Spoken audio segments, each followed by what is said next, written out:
தாய் தமிழ் உறவுகளுக்கு வணக்கம். 10 ஆண்டுகளுக்கு பிறகு அதிகாரத்துக்கு வரும் காங்கிரஸ் கட்சி. 10 ஆண்டுகளுக்கு பிறகு அதிகாரத்துக்கு வரும் காங்கிரஸ் கட்சி என்ற தலைப்பில் இந்த காணொளியை காண்கிறோம். காங்கிரஸ் கட்சி அது 2014ஆம் ஆண்டு நடைபெற்ற பாராளுமன்ற தேர்தலில் படுதோல்வி அடைந்தது. 50 தொகுதிகளுக்கும் குறைவான தொகுதிகளை பெற்றது. 2019ஆம் ஆண்டும் 50 தொகுதிகளுக்கும் குறைவான தொகுதிகளையே பெற்றது. ஆனால் நடைபெற்று முடிந்த பாராளுமன்ற தேர்தலில் 99 தொகுதிகளில் வெற்றி பெற்றுள்ளது. பாராளுமன்றத்தில் எதிர்க்கட்சியாக ஒருவர் அங்கீகரிக்கப்பட வேண்டும் என்று சொன்னால் 55 பாராளுமன்ற உறுப்பினர்களை பெற்றிருக்க வேண்டும்.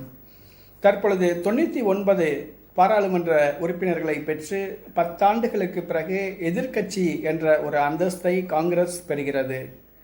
காங்கிரஸ் கட்சி பாராளுமன்ற தலைவராக ராகுல் காந்தி தேர்வு செய்யப்படுவார் என்று எதிர்பார்க்கப்படுகிறது. எதிர்க்கட்சி தலைவராக தேர்வு செய்யப்படுவார் என்று எதிர்பார்க்கப்படுகிறது. எதிர்க்கட்சி தலைவருக்குரிய அதிகாரங்கள் என்ன என்று பார்ப்போம். முதலாவதாக அவர் கேபினட் அந்தஸ்து உள்ள அமைச்சர் பதவிக்கு நிகரான பதவிதான் எதிர்க்கட்சி தலைவர் பதவி. அடுத்ததாக பொதுக்கணக்கு குழு உள்ளிட்ட பல முக்கியமான பாராளுமன்ற குழுக்களில் எதிர்க்கட்சி தலைவர் இடம்பெறுவார். அடுத்ததாக தன்னாட்சி பெற்ற அமைப்புகளான சிபிஐ, மனித உரிமை ஆணையம், லோக்பால் ஆகிய குழுக்களுக்கு தலைவர் தேர்ந்தெடுக்கும் குழுவில் இவரும் இடம்பெறுவார்.